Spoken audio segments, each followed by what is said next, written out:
Well, for one, I got to give people flowers when they deserve them. Shout out to Dana White for saying I can't have Jon Jones I can't have him on the White House card.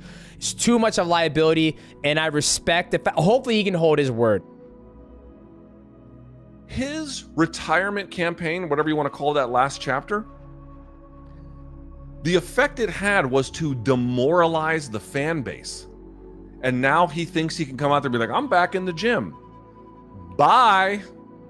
You're not wanted. Oh, you just retired. Now we're going to be able to fight at the White House July 4th. You're getting back in the testing pool. And then you obviously think you can fight for the heavyweight championship. Not happening. Not happening. Yes. He's done. I'm so happy this is happening. I know people were like, oh, Josh, you hate Jon because of DC. No. I don't hate Jon at all. I love the fact that he's a very talented fighter. The way he drugged this thing out for so long, like I said, I'm happy to be done with it. So just as Jon Jones was expressing how much he really wanted to fight at the White House, Dana White says no. He has put his foot down on Jon Jones, and he claims that he cannot risk Jon Jones at the White House. Absolute cinema. He's done with Jon, just like we all are. And you could just feel thousands of miles away Jon's heartbreak. Dana hit him with a zinger there. He hit him with a zinger. He broke his heart. He crushed his dreams. And he essentially said, no, we're not doing this, in case you missed it. Look, you know Jon Jones and I don't see eye to eye in most instances. But let me say this. Please don't become what Conor has become in the media. Every time a big story breaks, Conor's like, I'm back, or I'm doing this. Don't do that. Don't try to make it about you when you voluntarily walked away from this. My initial thought when I heard that was, this dude just love attention. He love attention. He just trying to keep his name out there. He love attention. He like dangling his status over our head, and I hate it. I'm going to tell you right now, man, I don't give a fuck if Jon Jones ever fights again. I don't care, man. He's great. He's super great. But I don't care if he ever fights again. Just sit off and ride off into the Sunday. You know, it was sunset. You know what I care about? I care about Ilia Topuria, Dustin Poirier, the dudes that's out there putting their life on the line for us. I care about those dudes. Jon Jones, I don't care if he fights again. How could we get Jon back? Could we get him back just for the White House card? He puts his hand on a stack of trusted books and really makes you believe him. Well, no. No, because there's only one fight for Jon. So what would possibly be the point of putting Jon in there with your young stud who by then is going to have another 2, if not 3 victories? He's going to be red hot. And if you know that's the only fight for Jon, even if you get him to do that one, before you fade to black and roll the credits, he retires, drop the belt, you find out that your heavyweight division's in this exact same spot that it was before he got here. You've now hired, booked, promoted, and paid a guy to come in and leave your company worse than when he found it. I've got a guy that is a maniac and a monster to deal with now. But he has no leverage because I took it away from him. Now I'm going to put him in a fight which rearms him with that very leverage. I mean, do you see where it gets to be a very tough spot? Yeah, my verdict on it is that Dana's washed his hands of him. Like, basically, I think this is what happened. Dana pressured him to try to get that fight. That fight never came to fruition. He's like, I'm fucking done with you. I'm done. Like, remember they did what, like a 5-year battle, 3-year battle of him not fighting because you're going back and forth with the contract stuff on the Ngannou stuff. Ngannou leaves, and now Jon wants to fight. He knows that the fight to make. Sure. He's like, hey, I can take down Ciryl Gane. Hey, I can fight a 42-year-old. I did everything you want. Dana did everything Jon wanted. Give you this fight, you fight Ciryl Gane. Give you the Jon Jones fight, or not Jon Jones, but Stipe fight. Make the interim champion wait. You don't fight him. Make him wait, and then you go and bounce out. I'm done with you. I'm done. That's how Dana works. You look back at the career of Jon Jones, if you're in the mind of Dana White, first off, you remember that he wouldn't fight Chael Sonnen on short notice after Dan Henderson got injured. I actually thought that was perfectly fine. I think a lot of the sport thinks like, hey, he was the champion. He has the right to turn down a short notice challenger, but Dana White has long held on to that memory. And then you have, of course, UFC 200, where they're changing the the change in the poster during the week leading up to it. And then you have also the time where on Christmas, they moved the entire card to Los Angeles because Nevada wouldn't license him because of the picogram stuff. That was the whole picogram era. So like, he has been burned by this guy. And then to your point, we are coming off now a year of, I think this fight's going to happen with Tom Aspinall. I think he's going to take it, but then he doesn't. So why in the world would he commit, first of all, to a fight that's a year away, but also to this guy that has been unreliable? Here's what happened. Here's what happened.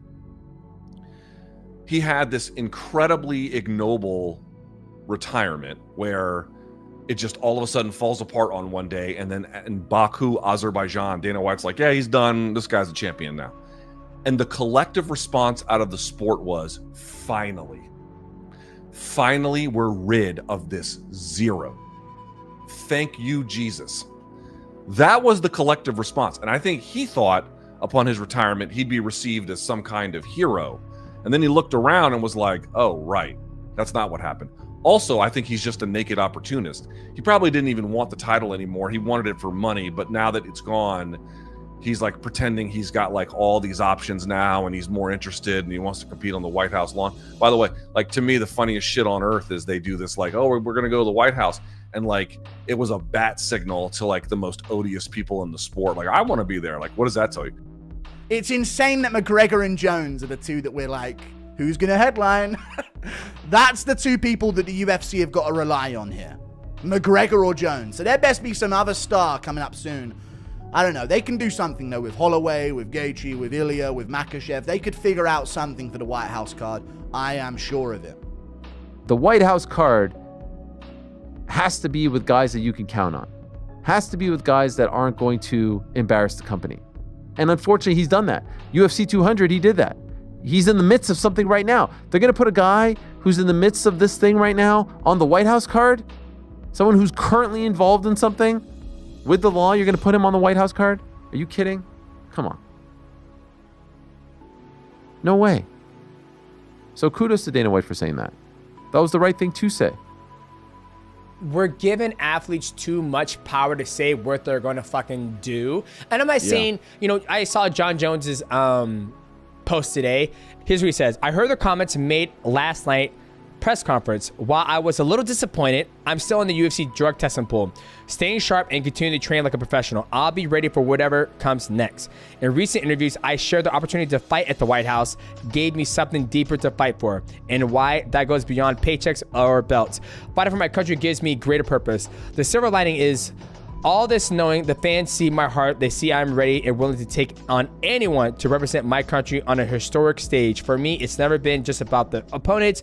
I'm chasing a legacy, something timeless, something bigger than the moment. So for now, I'll keep grinding, stay patient, and stay faithful. I'm ready to fight July 4th. For me, I'm like, okay, if you want to, I mean, obviously they're going to have a fight. I would think somebody who's a big name.